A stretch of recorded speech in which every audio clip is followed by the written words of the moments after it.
Atensyon mga SSS pensioners na kabilang sa unang batch. Kumusta po? May laman na ba ang ATM card nyo? Dahil ngayong araw, Miyerkules, July 1, 2026, pension releasing schedule yun na. Yan ang ating pag-uusapan.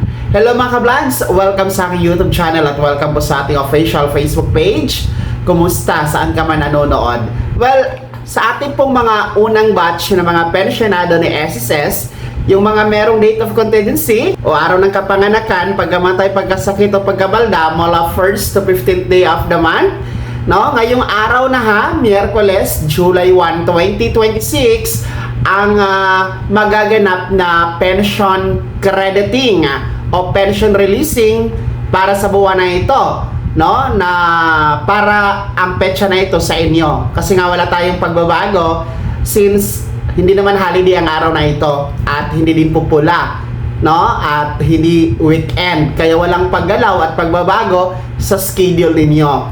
Then yung inyo pong halaga o pension amount na inyo pong matatanggap sa inyong ATM card sa araw na ito yung regular monthly pension amount lamang. Walang paggalaw din po dahil walang dagdag pensyon na mapapatupad sa buwan na ito, no? Last month lang yon, June, at mauulit muli sa September 2027 pa. Pero ngayon, wala talaga, no?